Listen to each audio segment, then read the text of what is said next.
Very good morning guys. இன்றைக்கி ஒரு டாப்பிக்கை பற்றி நம்ம டிஸ்கஸ் பண்ணலாம். இன்றைக்கி என்ன டாபிக்னா, நம்ம பொதுவாக வந்துட்டு எனக்கு ஓவர் திங்கிங் இருக்குது, எனக்கு வந்து என்னோடய மைண்டை கண்ட்ரோல் பண்ண முடியல, என்னோடய சிந்தனைகள் வந்து ரொம்பவே ஜாஸ்தியாக இருக்குது அப்படின்னு நீங்கள் ஃபீல் பண்ணிட்டு இருந்தீங்கன்னா இந்த ஒரு மெசேஜ் ஒன்று கேட்டு பாருங்கள். அதாவது ரோண்டா பிரைன் வந்து தி கிரேட்டஸ்ட் சீக்ரெட் அப்படிங்கிற புக்கில், சீக்ரெட் வேறு, தி கிரேட்டஸ்ட் சீக்ரெட்டுங்கிற புக்கில் வேறு. தி கிரேட்டஸ்ட் சீக்ரெட்டுங்கிற புக்கில் வந்துட்டு ப்ரெசென்ட் மூமெண்ட்டை பற்றி நிறையா பேசுவாங்க. அதில் என்ன சொல்கிறாங்கன்னா, you are not an angry person, you are angry at that time. நீ கோபமான ஆள் கிடையாது, நீ சங்கடமான ஆள் கிடையாது, நீ ஒரு ஆங்ஷியஸான ஆள் கிடையாது. அந்த ஒரு நொடியில், அந்த ஒரு 10 நிமிஷத்தில் உனக்கு சங்கடமும் பயமும் கோபமும் வந்துட்டு போச்சு. யாருமே நிரந்தரமான கோபமான பர்சன் கிடையாது. தூங்கும்போது கோபப்பட்டியா? இல்லை. குளிக்கும் போது கோபப்பட்டியா? இல்லை.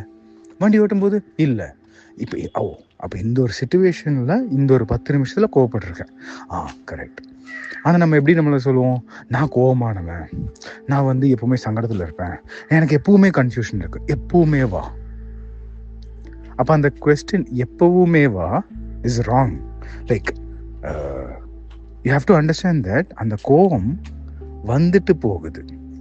ஸோ இந்த அவேர்னஸில் பாருங்கள், you are normal, meaning you are in a stable state. இந்த கோவமும் சங்கடமும் வந்துட்டு தான் போயிட்டுருக்கு. சரி மனோஜ், இப்போ இதெல்லாம் சொல்கிற ஓகே, எனக்கு ஆனால் வந்து அந்த கோவங்கிறது வந்ததுன்னா என்னால் கண்ட்ரோல் பண்ண முடியல, நான் வந்து நெகட்டிவாக யோசிக்க ஆரம்பிச்சேன்னா அது கண்ட்ரோலே பண்ண முடியல, அது எங்கேயோ போயிட்டுருக்கு அப்படின்னா இந்த ஒரு ப்ராக்டிஸ் ட்ரை பண்ணி பாருங்கள். ஆம் ஐ அவேர் இப்படிங்கிற ஒரு கேள்வி ஒன்று கேளுங்க. அதோட அர்த்தம் என்னென்னா, நான் விழிப்புணர்ச்சியோடு இருக்கேனா. இது புத்தரோட ஃபிலாசபி. புத்தர் நமக்கு சொல்லி கொடுத்த வெரி மெயின் இம்பார்ட்டண்டான லெசன் வந்துட்டு வேற எந்த விஷயமே கிடையாது. Buddha is very simple. விழிப்புணர்ச்சியோட இரு, அவ்வளோதான். அப்படின்னா என்னன்னா, நீ உன் கண்ட்ரோலில் இருக்கணும். உன்னோட சிந்தனைகள் உன்னை அடிமையாக ஆளக்கூடாது. ஓகே, அடிமையாக ஆளக்கூடாதுன்னா நம்ம என்ன பண்ணலாம்னா, இப்போ இந்த ஒரு ப்ராக்டிஸ் ட்ரை பண்ணி பாருங்க. என்னுடைய அடுத்த சிந்தனை என்ன அப்படின்னு கேட்டு பாருங்க. உங்ககிட்ட ஒரு 0 வந்ததா? எதுவுமே இல்லையா? இன்னொரு வாட்டி ட்ரை பண்ணுங்க.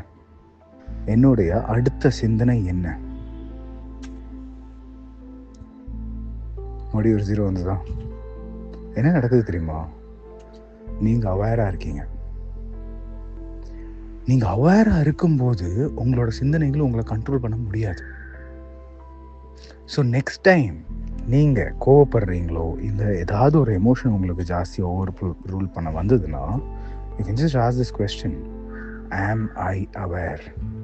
நான் விழிப்புணர்ச்சியோடு இருக்கேனா?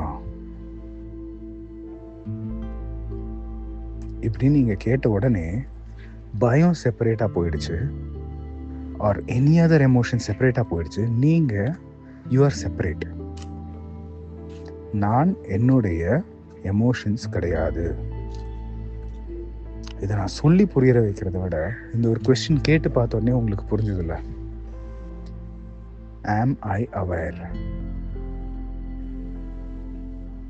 என்னுடைய அடுத்த சிந்தனை என்ன?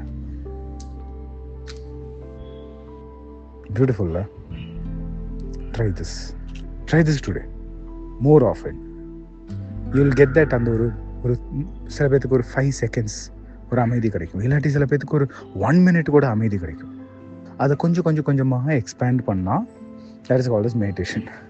அவ்வளோதான். Okay, have a beautiful day and be aware.